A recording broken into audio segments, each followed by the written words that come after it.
Oke, Assalamualaikum warahmatullahi wabarakatuh. Selamat siang rekan-rekan semuanya. Pada kesempatan kali ini kita akan membahas materi terkait fisiologi kerja. Baiklah, sebelum mulai perkuliahan, alangkah baiknya kita berdoa dulu menurut keyakinan kita masing-masing. Berdoa mulai.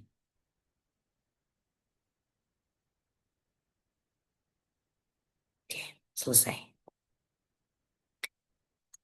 Baiklah, adapun topik yang akan kita bahas pada siang hari ini yaitu terkait dengan definisi dan ruang lingkup dari fisiologi kerja, kemudian sistem tubuh yang berperan, kemudian energi untuk bekerja.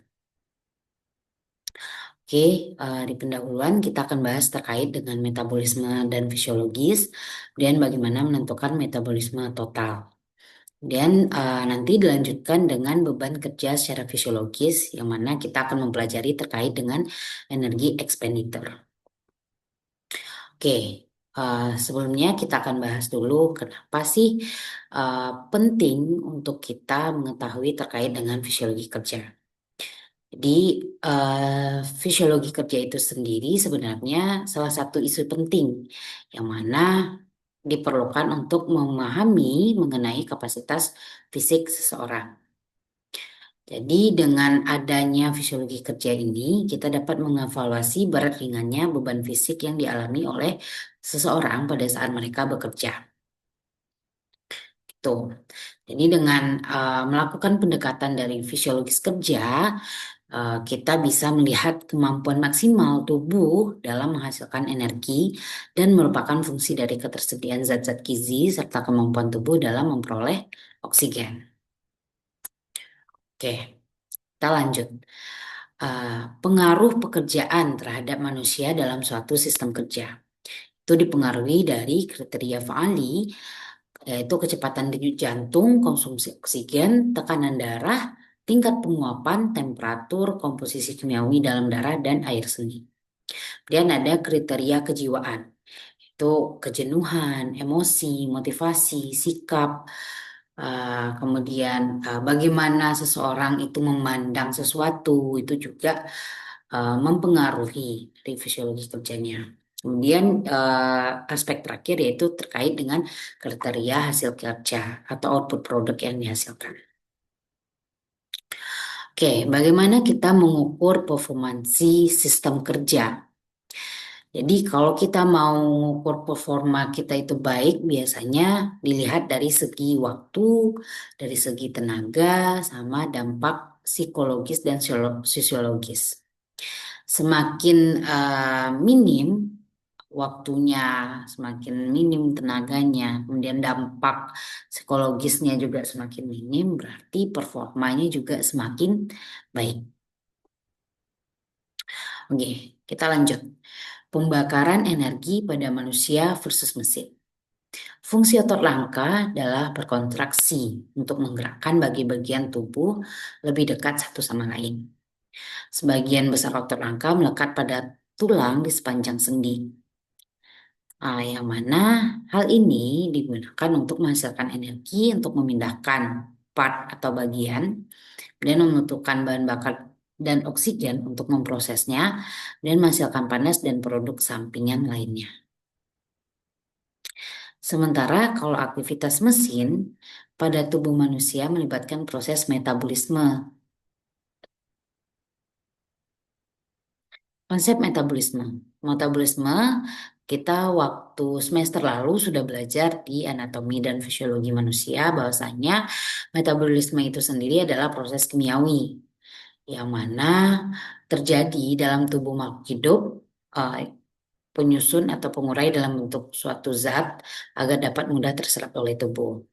Jadi ini ada gambar yang mana di sini diperlihatkan bahwasanya dengan adanya karbon dioksida, adanya oksigen, kemudian adanya makanan sama minuman. Jadi dengan adanya makanan dan minuman itu akan diproses oleh tubuh. Ada yang melalui paru-paru, kemudian ada ke hati, dan ada beberapa yang melalui uh, perut ya. kemudian liver, mana dari metabolisme ini akan dihasilkan ada berupa panas ataupun cairan. Kemudian ada juga energi yang bisa kita gunakan untuk bekerja.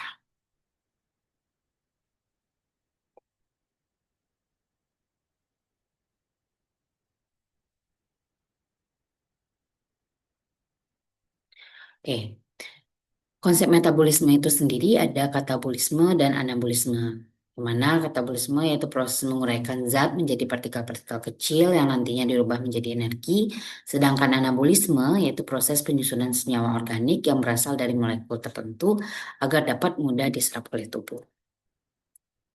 Ini adalah diagram konversi energi mulai dari proses menelan hingga diubah menjadi panas dan usaha.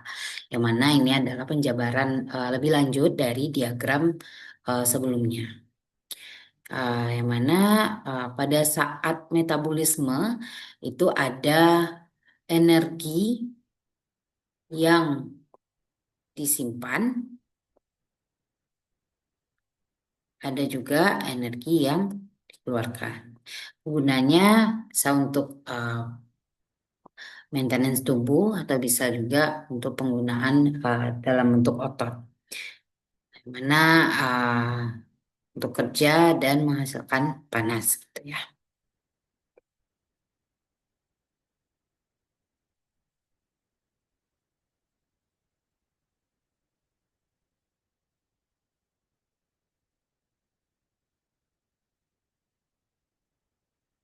Oke, ini adalah satuan unit untuk energi itu adalah joule, satuan unit untuk daya itu ada watt, dan energi pada nutrisi itu per gram, karbohidrat 18 kilojoule itu setara dengan 4,2 kalori, protein 19 kilojoule sama setara dengan 4,5 kalori, sama 40 kilojoule setara dengan 9,5 kalori.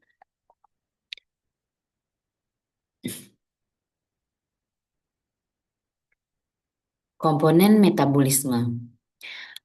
Metabolisme ada metabolisme basal, kemudian ada aktivitas metabolisme, dan ada juga digestif metabolisme.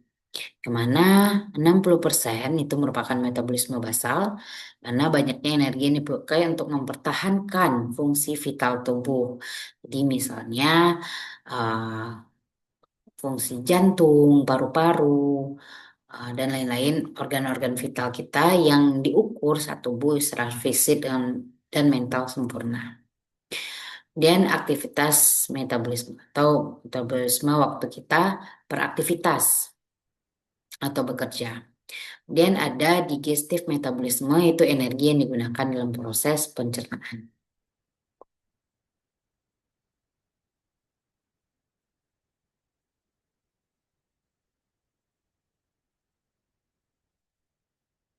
Ini ada komponen metabolisme, itu bagaimana kita untuk mencari nilai dari eh,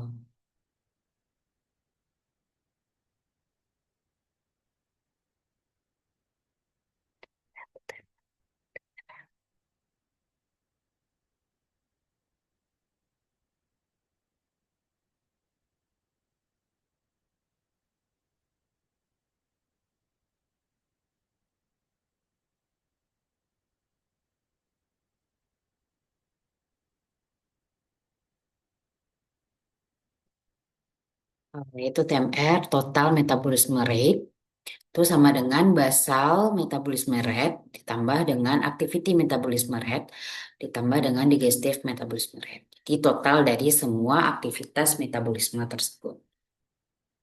Yang mana faktor-faktor yang mempengaruhi dari basal metabolisme tersebut bisa dipengaruhi oleh berat badan, jenis kelamin, usia, ras, persentase lemak juga mempengaruhi. Kemudian untuk laki-laki 20 tahun itu basal metabolisme rate-nya itu per kilogram sama dengan 1 kilokalori per hour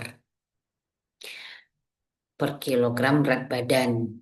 Kemudian untuk wanita itu lebih kecil sedikit di 0,9. Dan di sini juga harus diperhatikan bahwasannya adanya pengurangan 2% dari nilai awal per dekade. Jadi 10 tahun apabila usia seseorang itu sudah di atas usia 20 tahun. Oke, lanjut. Contohnya bagaimana menentukan metabolisme total. Pertama, tentukan metabolisme basal seorang wanita usia 35 tahun dengan berat 59 kilogram. Jadi kita tahu usianya itu 35 tahun. Mana kalau dijadikan ke dalam ketentuan tadi bahwasanya dia udah lebih dari 20 tahun. Yang mana 35 tahun ini eh, kira-kira 1,5 KD. Kelebihannya dibandingkan dari 20 tahun tadi. eh jadi hal yang harus kita perhatikan tadi kan bahwasanya ada pengurangan sebanyak 20% ya. Ada 20% eh, apabila sudah lebih dari 20 tahun. Jadi harus kita pertimbangkan koreksi di sini sebesar 0,03 jadinya. Ah, Kemudian kita sesuaikan kembali basal metabolisme rate-nya. Jadi didapatkan bahwasanya nilainya itu sebesar 0,873. Untuk berat 59 kilogram selama 24 jam, jadi untuk BMR harian bisa kita kalikan hasil perhitungan BMR awal tadi per kilo dikalikan dengan 59 kilo beratnya dikalikan 24 jam. Karena kan tadi ini baru per jam didapatkan hasilnya 1238 kilokalori. Jadi nilai BMR per menit dilakukan dengan membagi BMR tadi yang harian ke dalam menit. Mana 24 jam itu sama dengan 1440 menit. Jadi dapat BMR per menitnya itu sama dengan 1238 dibagi 1440 sama dengan 0,86 kilokalori per menit. Itu yang dibutuhkan untuk metabolisme. Ya, ada konsumsi energi aktivitas sehari-hari ini yang sudah dihitung ya, sudah diketahui sebelumnya. Udah ada referensinya bahwasanya untuk pekerjaan duduk itu energi yang dibutuhkan sebesar 0,3 kilokalori per menit dan yang lainnya. Bisa nanti dilihat aja. Dan contoh selanjutnya untuk menentukan tingkat metabolisme. Misal, seorang wanita pekerja usia 35 tahun berat 65 kilogram dalam contoh sebelumnya menghabiskan energi untuk berbagai kegiatan berikut. Ini ada kegiatannya. Nah, nilai dalam tabel berlaku untuk orang dengan berat 72 kilogram atau 160 lb. Orang yang ditinjau berbeda lakukan adjustment dengan mengalihkan nilai IR dalam tabel dengan rasio weight per 72 dalam kilo atau weight per 160 kalau dalam LB. Yang ini, tabel-tabel ini tadi itu untuk orang yang beratnya 72 kilo. Nah, kemudian kita masukkan aja. Jadi berapa tadi waktu dia tidur, kemudian berapa dari tabel tadi tidurnya IR-nya untuk kilokalorinya per menit 0,86 dan kita pertimbangkan sama weight faktornya. Jadi berapa eh, berat badannya dibandingkan sama berat badan yang digunakan pada tabel. Kemudian setelah itu tinggal dikalikan lagi. 120 kali 2,2 dan dikalikan 0,9 dapatlah sekitar ini 238. Jadi nanti eh, total energi itu sekitar eh, 2438 kilokalori per harinya. Oke, lanjut ke energi ekspenditur. Yaitu konsumsi oksigen saat bekerja. Saat tubuh bekerja, konsumsi oksigen dan pelepasan karbon dioksida merupakan salah satu indikator untuk mengukur produksi energi metabolisme. Misalkan secara umum rata-rata nilai energi oksigen adalah 5 kilokalori atau 21 kilojoule per liter oksigen. Maka kita dapat menghitung energi yang diubah tubuh untuk suatu aktivitas berdasarkan volume oksigen yang diserap. Denyut jantung saat bekerja. Denyut jantung saat bekerja merupakan salah satu metode yang paling banyak digunakan untuk menghitung beban kerja. Kondisi normal atau istirahat, laju detak jantung manusia berkisar antara 60 sampai 70 detak per menit. Kondisi bekerja, rata-rata laju detak jantung bisa menjadi 110 sampai 140 per menit. Ini ada beberapa jenis jantung ya. Jadi denyut nadi pada saat istirahat namanya resting pulse, yaitu rata-rata denyut nadi sebelum pekerjaan dimulai. Dan ada namanya working pulse, yaitu saat bekerja. Uh, Kemudian ada work pulse, yaitu selisih antara denyut nadi selama bekerja dan selama istirahat. Atau disebut juga dengan denyut nadi kerja. Dan ada denyut nadi selama istirahat total atau total recovery pause, yaitu denyut nadi ketika berhenti berdenyut pada saat suatu pekerjaan selesai dikerjakan sampai dengan denyut berada pada kondisi istirahat.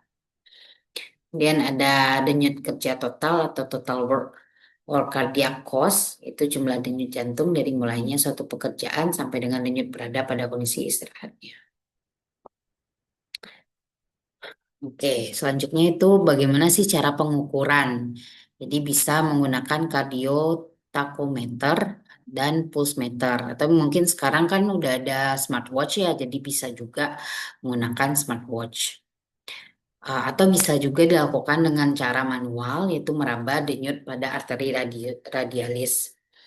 Nah, itu kalau denyut nadi, denyut untuk mengetahui denyut per menit, sama dengan 10 dikali denyut per waktu perhitungan. Denyut nadi maksimum itu 200 dikurang 0,65 dikali usia dalam tahun. Eh, itu untuk atau bisa juga denyut maksimum itu di 220 dikurang usia dalam tahun. Contoh, seorang pekerja wanita berusia 25 tahun dan mempunyai berat 48 kilogram dan melakukan pekerjaan ringan. Berapa denyut nadi maksimal untuk pekerja tersebut? Nah, tadi untuk yang cewek kan 200 dikurang 0,65 dikali berapa usianya ya. Jadi dapatlah 184 denyut per menit. Ah, Kemudian kita lanjut konsumsi energi atau energi ekspenditur, yaitu denyut jantung merupakan indikator fungsi peredaran darah, sedangkan konsumsi oksigen merupakan indikator konversi metabolisme. Denyut jantung dan konsumsi oksigen saling berhubungan dengan kerja fisik. Denyut jantung dapat digunakan untuk mengukur konsumsi oksigen, konsep oksigen defisit dan oksigen depth atau yang tersimpan. Ini adalah grafik energi ekspenditur denyut jantung sebelum, selama, dan sesudah steady state work. Jadi bisa dilihat adanya peningkatan asupan energi dan energi ketika stabil dan ketika energinya menurun kembali. Jadi bisa disimpulkan bahwasanya uh, ada ada kenaikan apa namanya? Kenaikan denyut jantung tadi searah dengan energi yang terkuras juga. Hal ini juga dipengaruhi sama waktu.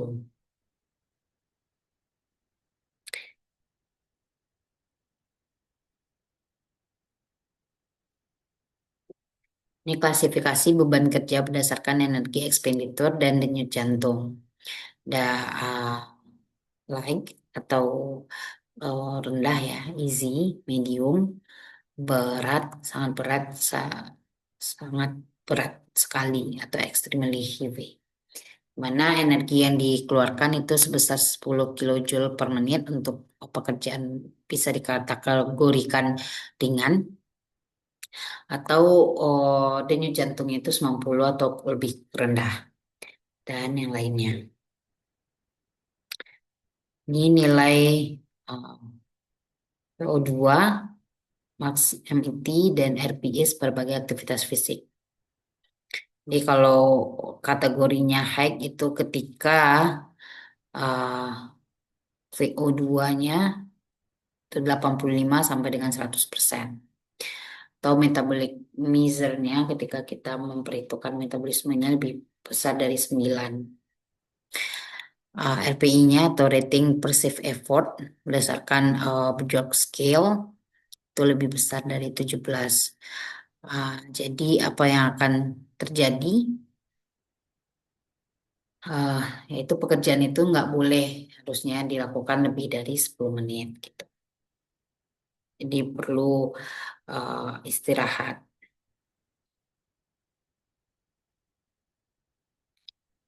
Dan perubahan fungsi fisiologis dari istirahat ke kerja atau usaha maksimal. Jadi misalnya kita penyerapan oksigen itu kalau misalnya waktu istirahat cuma 0,2 liter, pas eh, bekerja maksimal itu bisa sampai 20 kali lipat atau 4 liter. Kemudian aktivitas jantung bisa dilihat juga ya banyaknya perubahannya. Dan kenaikan denyut jantung saat bekerja berat dan saat kerja fisik ringan kondisinya steady state.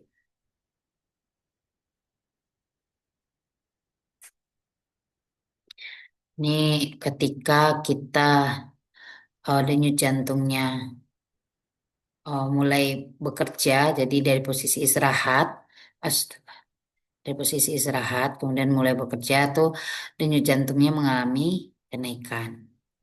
Kemudian mulai stabil, kemudian dilakukan istirahat, tuh bisa lebih cepat untuk recovery istirahatnya. Tapi kalau misalnya bebannya itu lebih besar, misalnya sampai 150 Newton meter per second gitu. Jadi bisa aja eh, denyut jantungnya itu sampai 140 nih.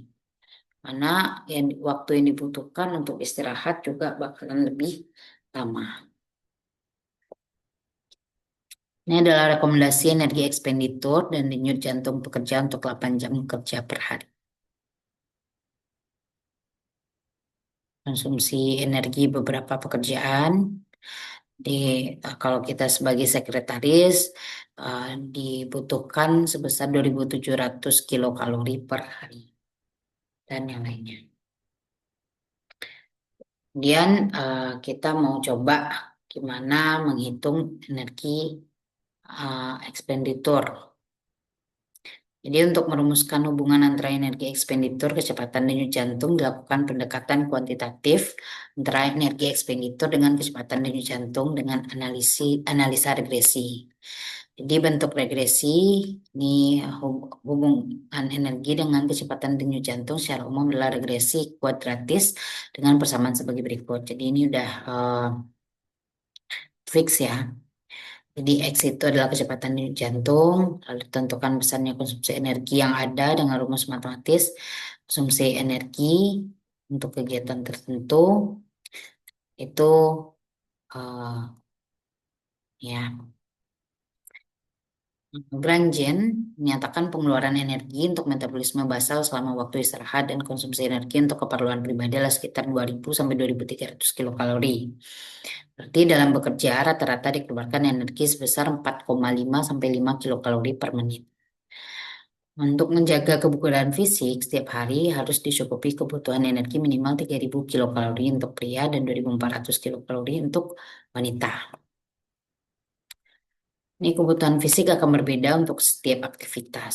Semakin tinggi beban fisik, maka semakin tinggi pula kebutuhan energinya. Tadi udah di mention juga ya sedikit ya. Misalnya untuk pekerjaan yang ringan, jadi konsumsi energi oksigennya itu sebesar 0,5 sampai 1 liter per menit. Energi yang eh, dikeluarkan atau yang dihasilkan itu sebesar 2,5 sampai 5 kalori per menit dan detak jantung sekitar 60 sampai 100 detak per menit.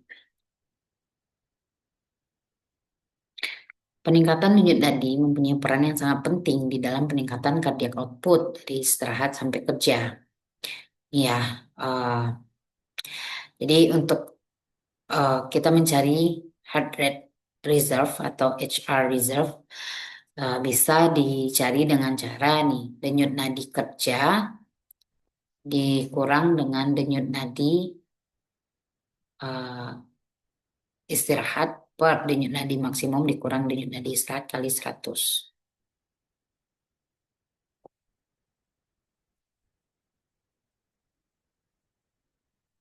Hmm. Manuaba dan Van Wontergem menentukan klasifikasi beban kerja berdasarkan peningkatan denyut nadi kerja yang dibandingkan dengan denyut nadi maksimum karena beban kerja kardiovaskular atau cardiovascular load atau persen CVL yang dihitung dengan rumus sebagai berikut. Jadi ada tambahan nih, depannya ada 100 dikali untuk tahu persentase dari CVL-nya. Nanti dari hasil perhitungan CVL, persentase CVL, kalau misalnya ternyata dari hasil perhitungan lebih rendah persentasenya dari 30%, maka itu tidak terjadi kelelahan. Kalau misalnya antara 80 sampai dengan 100% itu diperlukan tindakan segera, sedangkan lebih dari 100% tidak diperbolehkan beraktivitas atau pekerjaan tersebut harus langsung diberhentikan gitu.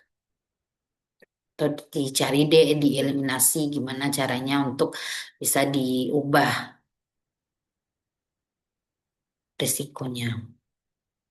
Contoh, studi kasus dikarenakan setiap harinya Bapak RU diberikan target untuk membersihkan seluruh gedung baru 10 universitas swasta baru di Dayakolot, maka beliau bekerja lebih keras dari sebelumnya. Seorang mahasiswa teknik industri mencatat denyut istirahat Bapak RU sebesar 70 detak per menit, sedangkan denyut kerjanya segini.